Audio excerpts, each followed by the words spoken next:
নমস্কার, শুভ সন্ধ্যা সবাইকে।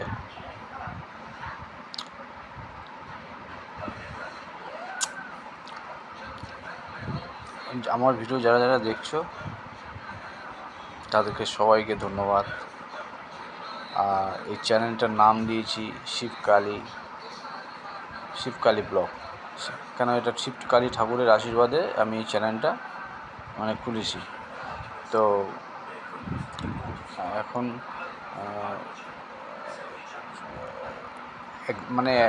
আমি একদিন মন্দিরে গেছিলাম। ওই মন্দির থেকেই আমার এটা প্রেরণাটা হয়ে যায়। শিবের মন্দিরে গেছিলাম। তো আমি তো এমনি বেকার, খুব একটা কাজ বাজ তো করি না। তো সবাই ফটো টটো করে, তো আমিও সেই হিসেবে আমি ভিডিও আমি যা পারি তাই করি। আমি তো সেরকম পড়াশোনাও শিখিনি, অতটা আমি বুঝিও না।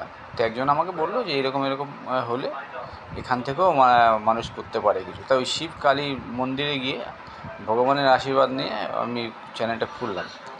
এবার জানি না কতটা কী করতে পারবো।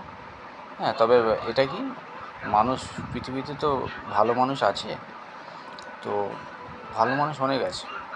মানুষের আশীর্বাদ ছাড়া আর ভগবানের আশীর্বাদ ছাড়া কোনোদিন কেউ বড় হতে পারে না।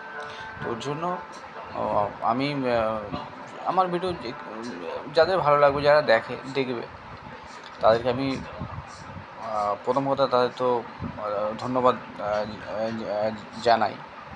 আর দ্বিতীয় কথা, আপনাদের সবার আশীর্বাদ ছাড়া তো আমি এগোতে পারবো না। লোকে অনেক সাবস্ক্রাইবার, অনেকে ভিডিও লাইক করে, কমেন্ট করে।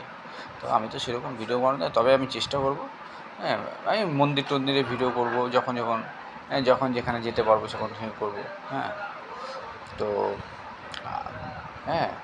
তো যখন যেটা পারবো ততটা করবো। আমার আমার সকল বন্ধুদের আমি জানাই, বাঙালির যে পয়লা বৈশাখের নতুন বছর পড়েছে, সবাইকে পয়লা বৈশাখের শুভেচ্ছা, ভালোবাসা।